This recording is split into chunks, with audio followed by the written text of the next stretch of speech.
Salute, this is Jeff. This is David. Hi, David. Hi, Jeff. Let's play Dragon Quest VI. Okay. Realms of Revelation. We see that we have a quick glance of what is Jeff's desktop. This is a just a nice little Dragon Quest XI crew. Dragon Quest XI is great. Would recommend. We're not playing that Dragon Quest though. And we're also not going to immediately jump into it because I'm going to explain how we record this for those that care. Okay. If I was doing a more general recommendation, it'd be for Dragon Quest 4, 5, and 6, the Android ports by Arta Piazza. Mm-hmm. But the one I have a save file in right now because I'm playing it is 6, so we'll play a little bit of that. But in order to, they are presented in portrait mode, which is ideal for a mobile experience, especially when grinding on the toilet as God intended to play these kinds of JRPGs. I hate that you just said that sentence. I super despise that you just said that sentence. Or waiting on the bubble tea order to come in, or casually evading sleep at 2 a.m. These are different situations where the format is perfect. Format is perfect. I'm just saying there are many opportunities in life for this to be useful. But since it's a portrait view, we have this BlueStack simulator, which is great for Android emulation here. If I start the game up here, you'll perhaps notice that currently it's sideways. If I... you just have to take my word for it because the Discord stream is actually different. Yeah. So currently it's set to portrait mode. Oh God, the volume reset. It's a loud air. I'll put 50% volume. Okay, 50% volume is what's coming through. The song is a powerful, loud Dragon Quest thing. Okay, we'll go to the pleasant loading music. Okay. Okay. You might notice, though, that locally that it's just that I can't record the full screen because I'm using a landscape monitor. There's a few ways around that. The one we'll be using today is the one where I rotate this thing bodily 90 degrees and then run it in full screen so that my recorder can get the full screen 1080 input. Now, this does mean that in the final video, the little mouse cursor will be sideways. Also, David will have the test to rearrange his preview window so we can see it upright. Yep. Locally, I'm going to be turning my head a little bit. So let's see what's going on in Dragon Quest VI. Masahiro is my usual name for Dragon Quest heroes. Is there a reason why? Why is that reason? Well, when I started playing Dragon Quest games, I was like, I need a 8-character name for my hero. So I just did the obvious thing of making a portmanteau of Masamune, everyone's favorite swordsmith. Oh, yeah. Legendary swordsmith. And Hero with an I, which is kind of a Japanese name anyways, but it is just a cognate for, hero, since all of the characters in these games are just like hero. I also think Masahiro is an actual Japanese name. I was like, okay, this seems like it fits. There's your explanation. Mm-hmm. We've got a crew going here. This is a little bit into the game. I'd say kind of like a few hours into the second act, maybe. Okay. And we're going to be climbing this mountain, and I will have a map on the side here, which for the folks at home briefly appeared sideways in the video because again everything is being rotated for the sake of the portrait view. It's all right. It's no big deal. We're going to get on top, or we're trying to get a sign of courage at the top of Destiny's Drop, which is a little dungeon here. I do want to zoom over to, let's say, Clearvale, which is the town that I was just at. Which is just, down and left a little bit so that I can get all healed up for scaling this of it here. Right. So how far in would you say you are? I think about 13 hours or so. Okay. I think that there's, broadly speaking, kind of 3 acts. It's not quite as rigidly defined as something like the act structure in Dragon Quest V, which is actually the best Dragon Quest, and you should play that. This was good, too. It's just very light. The Dragon Quest VI is very light on story. and direction. So I'm often just kind of looking at walkthroughs and be like, okay, what? Where do I go? So I'm supposed to do now? Okay. Yep. The reason that I enjoy these Android ports so much is that they have a very good interface. The 6 here, you can actually have it without the on-screen joystick, which appears in 5, usually down the bottom middle. But basically, at any point, you can click, and then that becomes the center of your joystick, and then drag in a direction, and then it kind of becomes your relative joystick position.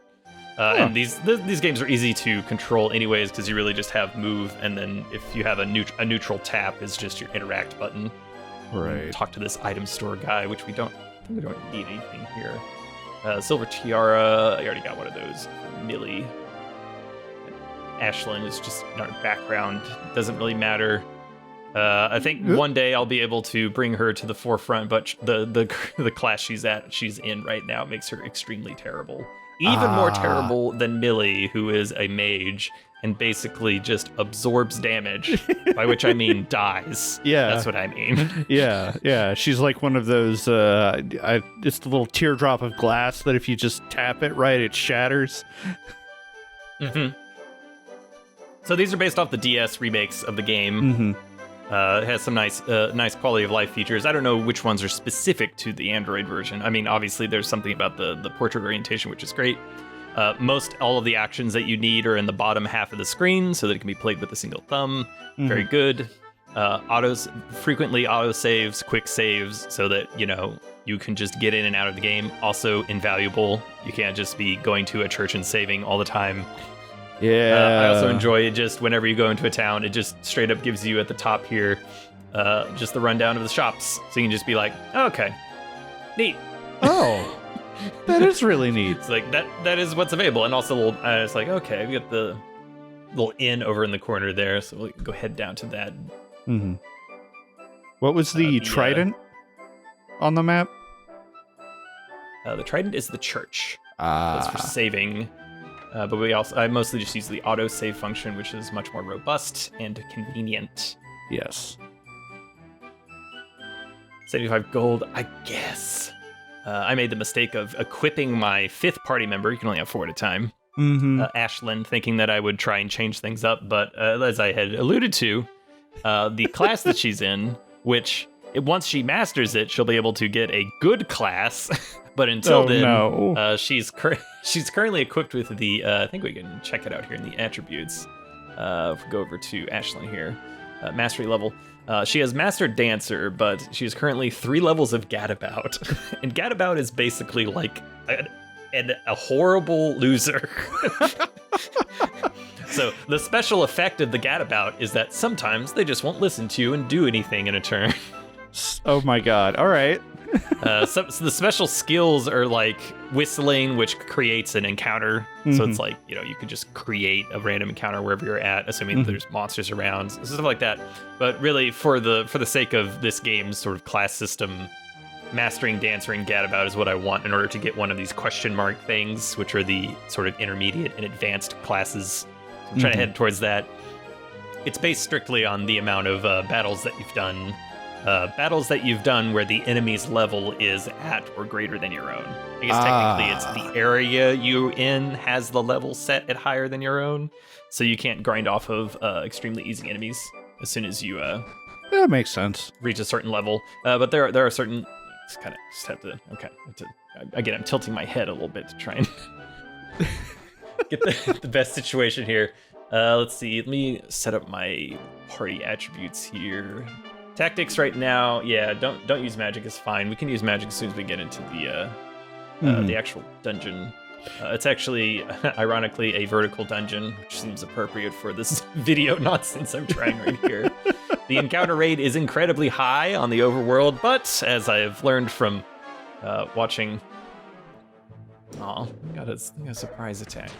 I have the hero equipped with the boomerang, and then the rest tactics are set to do automatically. I trust them to handle the situation, so I'm not even going to worry about it.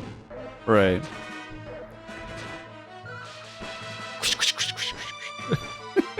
You want a boomerang, if you can. You want right.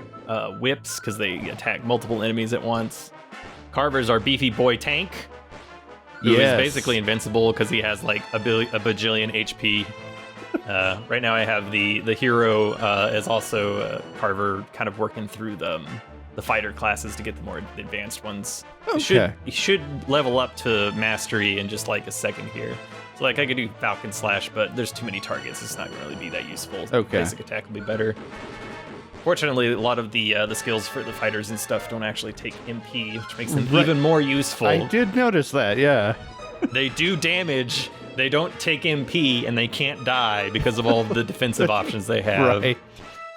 I assume Millie, on the other hand, just constantly dead. 'Cause, again, she's working on her mage class at the moment. All right. So, what's the... Good Lord. Is she gonna... Huh. It's possible. I feel like we'll see. We'll see. Huh. Oh. Nevin here, I've got set up as basically a priest, white mage, paladin kind of thing, and he can use some heavy armor, which makes him basically invincible for a spellcaster. Right. Yeah. Well, I mean, fortunately, not so for. Yeah, this is just like an unfortunate situation where they keep calling back up, but it's fine. We'll get out of this eventually. Yeah. The encounter rate, as I mentioned on the overworld, is I think way too high. Right. Oh, there you go. But nice. You can get out of it. You can get around it by using some speedrun strats. This is watching just like RPG Limit Break. Hey, there we go. I got Sword Lord. Hey. I've learned Hatchetman. So you got Hatchetman from being a Sword Lord. Yes, of course. Why couldn't it just call you an axe mastery lass? level? Okay, so an axe lass. I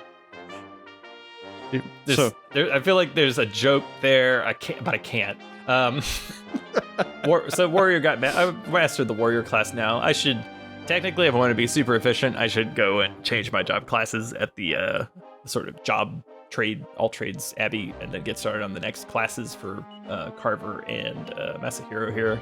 So I can try working towards their intermediate advanced classes. But the path I have the hero on right now means that I'd actually want to have him do mage next, which means that he'll just die. And I don't want more than one mage in my party at a time, so I'm kind of waiting for Millie to master this mage class so I can actually get her into a class where she has defense. Okay, so let's go on an incredible journey. I was say on the overworld, you have the Book of Beast, which is an item that you can just use to show what enemies are around. Oh, that's convenient. But whenever you open it up, it resets the encounter rate. So if you take like 6 steps and open up the book, and then take 6 steps and open up the book, you can kind of get through it. Oh. Let's see if I can scale this wall sideways without falling off. Accidentally falling off 100 times. I've got a little map on the side just so we can kind of. Okay. Let's change the tactics a little bit here. I'll have him focus on healing, and then actually have Millie use damage spells. So there we go. Show no mercy. All right. Can do a lot of damage, right? But like so can Carver, and he's invincible while also doing this. It's more single target damage, but still. Right. Anyways, we'll see what happens. I just want to see what Hatchetman does. We got the. Oh, right there. Let's see. So we got an unpredictable attack. We can sometimes inflict a critical. Yeah, that sounds like it's useless. Yeah. Sure. Well, let's give it a shot. Okay, well, they didn't make it. We didn't find out. Well, Millie did some good work. All right. Yeah. I guess, yeah, a little nuke there. Okay. A nice little silk robe. Nice. I really enjoy the background in this, which is them precariously hanging onto the edge. Right. Just seems... Okay, let me go a little bit further so that when I fall, I can catch the... There we go. And actually, I can go down. There we go. Seed of Life. Seed of Life. Okay, let's see what we can get. Who do I want to give that to? Oh, you're not going to save Scummit? Scummit? My answer would be... no, I'm not going to save Scummit. I mean, I could. You can. Right. That's a Dragon. There are Dragon some, Quest tradition. Yeah, I can't quick save here. You can quick save anywhere on the world map, and sometimes in dungeons. It seems like it might be just like in the, I don't know, like the areas before bosses, which is fine. That's kind of when you want to do a quick save anyways. But right. Otherwise, you kind of have to get through the whole thing all at once, which, it's fine.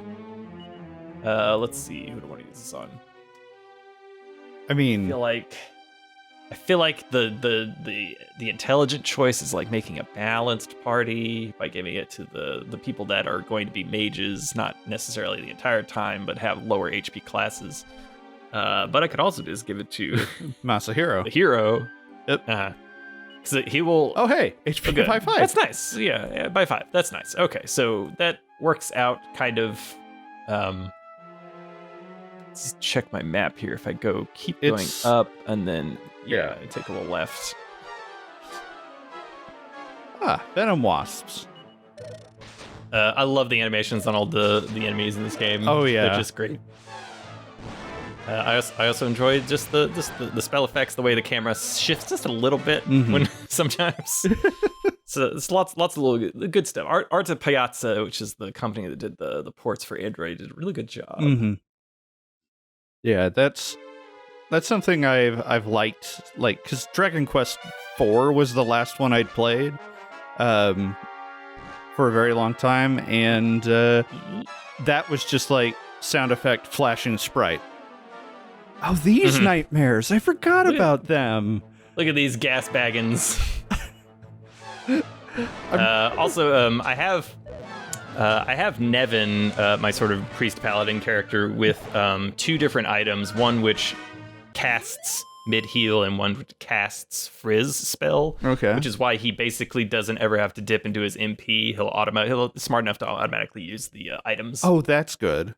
I also have him equipped with an agility ring so that he goes sooner, more often, specifically. Right. So that, and also because the tactics are smarter than you.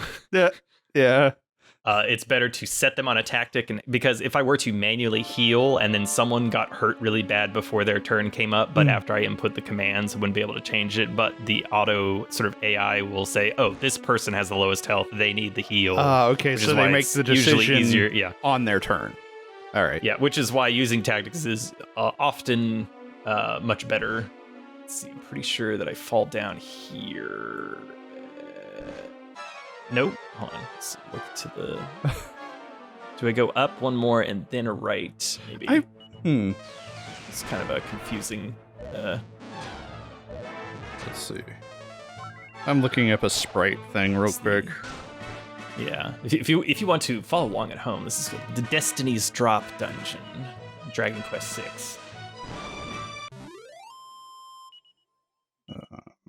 Oh, good. I got a new rank. Nevin's a pontiff now. Oh. Get out of that. See, that does just seem like that's not going to be useful for me. What if I just go up and then one more to the right? I think this might be what I want. Unclear. I'm also looking at the map from the Super Nintendo version, which is, for the most part, 1-to-1s. But hey, maybe this is the one dungeon that is completely different. We'll see. Maybe. All right, I did look up Dragon Warrior 4 Balloon Lizard. I'm going to see if Gas Baggin will actually get me. I assume that's because of the localization when they made the DS remakes, and then which, again, these are based off of. It probably was kind of the modern pun-filled localization of all things Dragon Quest. Right, probably because came from a lot of those. Let's see if it goes. Because it's a gas baggin, because it's a floating dragon, and the gas is held in by the cork in its tail, which is another level of anatomy I don't want to think about. Huh. Just a little heal here, get rid of that poison. Oh. So it goes left and down. It really seems like it should just be down here. Okay, like there is that kind of line it up a little bit. Yeah, there's that opening right there. There we go. Uh-oh. Okay. This is be gentle. Okay. There we go. Okay. Should be what I'm looking for. Yes. Fantastic. This is the key item we need in order to actually get through to the end. Golden Pickaxe. Golden Pickaxe. Use it to break some blocks here. Mm-hmm. Let's see if we go down, left, and then fall down. Actually, let me consult my second monitor for a second here. All right. Let's see. Do I want the mini medal? Maybe for the sake of for completion. now, maybe that doesn't matter. But yeah, just for right now, I don't think it matters. What is Nevin holding in his hand? It's like a staff. I think it's supposed to be a staff. Oh, it's a staff. Yeah. Okay, I just couldn't see that because of Carver. So Carver's a large lad that takes up a lot of space. Right. That's the case. Let's briefly take a look at the sideways map. Uh-huh. Yes, of course. We're following the line to C. Mm-hmm. Sure, we should be able to go up and left and then fall straight down and get a seed of life, and then Didn't you already get the seed of life? Yeah. See, the mini medal. That's the one I was. Okay. So we go here, then Just the slightest. and then slight there. Okay. And then eat, and then eat. Okay, there we go. Nice. So if my sources are correct, and maybe they are, should be able to actually use the pickaxe here to finally. There we go. Just kind of click on that. Use it. Ka-chika-gunk. All right. Let's see this animation. Ting ting ting. All right. Okay, yeah, it's fine. You get a little particle effect. It's good enough. Okay. Bum, bum, bum. Yeah. What luck? Oh, hey, it's a mini medal. The general collectible. Mm-hmm. Yeah. Continue to let the game handle itself on this. just watch those multi-layered sprites go. Yeah. I think it's a really good mixture between skeletal animation, light skeletal animation, and actual frames of animation, hand-drawn frames. It's like a good mixture between the two. There's sort of like sprite layers that you can kind of see on like those Flythons there. The wings are kind of like a separate layer, and they're kind of deforming separately. So this fall all the way back down to the bottom. That nun and priest do not let you save your game. They just let you do the other church stuff, but just fine. Which takes us back to the bottom, where we would have to go to the far right path, all the way up. For the sake of time, I don't actually care about going all the way up and down that. We'll just maybe check out All Trades Abbey to just get change a job or two, since we've mastered a few here. And since this game has a job system? Yeah. It do. The job system is not available until you beat the first act of the game, and the boss of the first act of the game is a mother. Okay. And I'll just put a nice little 440 tone after that. You know what I mean? It's very. We're going to use the Switch Worlds ability here. The main conceit is that it's not a time travel thing. It's a waking world and dream world. Oh, okay. I'm fond of. So you're constantly going back between the waking world and the dream world, and okay. So that's kind of like something that was established in 5, wasn't it? No, I don't think so. I think like when you're a little kid, don't you go to the dream world? No, that is you go to the fairy world, I think. Oh, right. Which you can only kids can see the fairies. I think that was 5. Yeah, that was 5. There's also some other shenanigans, but 5 is really good. You should play 5. Yeah, everybody should just play 5. Dragon Quest 5 is a really good Dragon Quest game. Yeah. Let's see. Now I have to let go of my main character's survivability for another 110 battles or so until I can completely master the next. But let's see. All right, let's see. Okay, we've got warrior. Let's see. I think I should. So I'm sort of at an impasse of what I want to do here. Some options are that. Unfortunately, she's still trying to get mage leveled up, but like Carver here is mastered warrior. This one seems like an obvious choice. These are the different classes that are available. Is that do martial artist next? Okay. You don't want to do the Monster Master? No. Unfortunately, you do not have monster recruitment like you do in, I think, 5 and 4. You don't have it in 4, a few monsters, but you do in 5. Okay, it was in 5. So there are a few monsters that can join you, but it's more of like optional party members rather than like full-on negotiate Shin Megami Tensei style. Which doesn't make the Monster Master too great. Also, the intermediate class I'm kind of going for is when you master warrior and martial artist, he just becomes battle master, gladiator, destroyer of worlds. So okay. that's what I want for Carver. I want him to. He already has all of the best tanking abilities, anyways. So where you just want him use forbearance and. He has double up, which doubles his attack power and halves his defense for a turn, and he has forbearance, which absorbs all damage and redirects it to him for the turn, which makes him a perfect tank. Oh, wow. Unfortunately, that also means that multi-hit attacks multi-hit him. Oh, yeah. So if there's like a boom spell going off, it'll hit him 4 times, or however many people you have in your active party. Right. Someone else wish to change paths? Yeah, I think so. Shouldn't you I think I want Nevin to also do that, because I'm pretty sure that Priest and Martial Artist leads to Paladin. It wouldn't be Priest and Warrior? I don't think so. I don't think Priest and Warrior gets you anything. I have to look up the guide again. Warrior and Mage gets the Armamentalist, which is what I was kind of thinking about using for the hero. It's just that it'll be kind of a slog. It'll just be basically just a complete glass cannon for a while.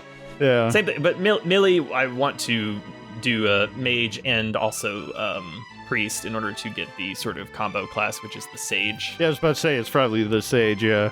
Those are the ones I'm trying to go. And then the hero, because the hero gets some special abilities, the actual hero class is then later accessible much sooner.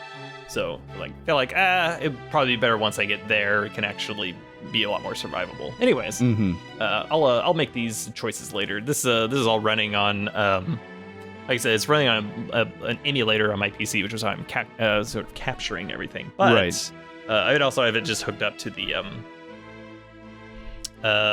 cloud saves. There's cloud saves, and it's hooked up to my Google account, so I can actually just jump back into these save files, which is that's why super the save nice. files are available on PC, because I just download the save files from Google's Play Services stuff. Anyways, let's leave for now. I think that's it. It's just Dragon Quest. Dragon Quest games are unchanging. They are steadfast. Yeah. I have in the past found this to be extraordinarily frustrating. I've come around a little bit by just kind of accepting them for what they are. A Dragon Quest game is not going to be different from other Dragon Quest games. It's just going to be a slightly differently flavored fairy tale, which is what they are. With, there'll be puns, there'll be a hero, there'll be a Dark Lord, and that's basically like, what is the conceit, Dragon Quest V's conceit is the best one. Right. Which is like, I would say family. Yeah. It's without just spoiling the... Family, yeah. 4 has a great conceit of 4 being like, has distinct chapters where each chapter has its own character? Hero. Yep. Yeah, its own kind of like lead character. And then this one the conceit seems to be like, I'm not going to interact with that little sprite. You can find out what that is on your own time. Oh, okay. But for this one, it's the changing between worlds. Okay. Dream world and non-dream world, and just doing some things with that. But you go to a new town, you see what kind of weapons are there, and then you don't have enough money, you go grind a little bit, get some new abilities, set the tactics appropriately. There we go. Carver's got leg sweep. The first level of each of the classes usually happens like 1 battle, 2 battles in. So yeah, if we check up on him in the attributes here, there we go. He's Mastered Warrior. He's got 1 level Martial Artist, and he's 8 levels to master that. Leg sweep is a stun attack. Huh. So okay, there we go. Yeah. Would recommend. You kind of have to know what it is you're in for, which is basically, it's a lot of grinding, but it's just like watch some pleasant, Yeah. A pleasant 2D fairy tale that is made very well for the Android iOS platform, which is what I'd recommend playing these on. Right. Of course, you can play the DS versions. I think they're actually really expensive if you want to buy like a version of them. I wouldn't doubt it. Yeah. But these versions, I would say, are a lot more accessible and are also great. Yes. So The Dragon Quest IV is my nostalgic favorite, but I can no longer go back to play the Nintendo version. The Dragon Warrior version. Yeah, Dragon Warrior 4, because it's Nintendo. It's like quaint, but also it's so slow. So playing the Dragon Quest IV on my Android is actually a much happier experience. And these games do occasionally go on sale for maybe like $5-10, but for the most part they are rather expensive. Yes. It's not a free to play or a $2 mobile game. They're basically, they're full ports. Somewhere like 15 to 20, and then like the PS2 Dragon Quest game, Dragon Quest 8, is actually also available on Android and stuff, and that thing's like 25 or 30. Oh, really? Which I kind of understand the difference there, but if you're looking for Dragon Quest 1, 2, and 3, I think are like $5. And then 4, 5, and 6 are like 10, 15. You can double check this by just Googling, of course. But This is what I remember the last time. I don't. It's been a while since I checked the prices on the other ones, but this one was like $20, and I was like, I think that's worth it. It's an enjoyable little thing. Mm-hmm. And we also don't do many recommendations for phone games, just mostly because they're garbage. A lot of them, yes. A lot of them are garbage. We've recommended the two that both of us really, or the two series both of us really like. I like that the Crested Loon's defense animation is them just turning fully around. You're like, nope, I can't see you. It's fine. Yeah, I can't see you. I do not have object permanence. The end. The end. Do a little quick save here. Just put it right out there. Everybody go play Dragon Quest at least 5. 4, 5, and 6. Dragon Quest 5 is the best. Dragon Quest 11 is the easiest to get into, and it's also very, very good. It is available on Xbox Game Pass for Xbox and also on PC, which is where I played it. And it's also on Switch, the S version, because naturally it's a Square Enix game and has to have a bizarre subtitle. Yeah. Echoes of an Elusive Age, Enhanced Edition, S, whatever. Right. That one is good. 1, 2, and 3 are very simple, kind of their own trilogy. Yep. 4, 5, and 6 are kind of their own trilogy because they all have to do with the Zenithians, even if they're not directly connected one game to the next. Right. 5 is the best. 7 is on PS1 and never released anywhere else, I don't think. 8 was PS2 and is also available on Android. 9 is DS only and has never been ported or remade. Oh, Ashlyn's got a balance. She's just a freeloader now. Oh, thank God. She's learned the ability. She's got a new lucky deal. What is? There's ability. She learns Puff Puff, of course. Wait, that's the. Hold on. That's the catch-all euphemism. Oh. It means so many different things. None of them appropriate. Dragon Quest 9 is, like I said, it's on DS. It hasn't ever been released anywhere else. Dragon Quest 10 was, I think, 3DS, but it was Japan only. It was never translated. And 11 was available on real systems that people own. That is to say, Switch, PC, PS4, Xbox. Right. Yes. Anyways, there you go. There's a little primer. I'm going to stop grinding because I'll just keep doing it. Right. I'm going to. Okay. All right. If you want to say the thing, I will be grinding in the background. I'm not gonna actually stop. But okay. All right. I was waiting. We'll stop. Okay. And then I will stop talking, and then we can be done. It'll be fine. It'll be over. So if you have enjoyed this and the other things we make, and if you want to hear us talk about Dragon Quest in general forever, please let us know, but consider supporting us on Patreon. It is the most direct way to support us. You can also like, comment, subscribe, all that stuff. We love making this kind of stuff and sharing this kind of stuff with you all, and those things make it easier. Dragon Quest 6. For the revolution. This one actually does have it's okay, hold on. This is not for the audience. This is just for David. It's side for David. Yeah. It actually does have a subtitle. I know, I was trying to remember it. Okay. It's Realms of Revelation. Okay. Now fine. Back to the main video. Okay. I'm gonna stop now.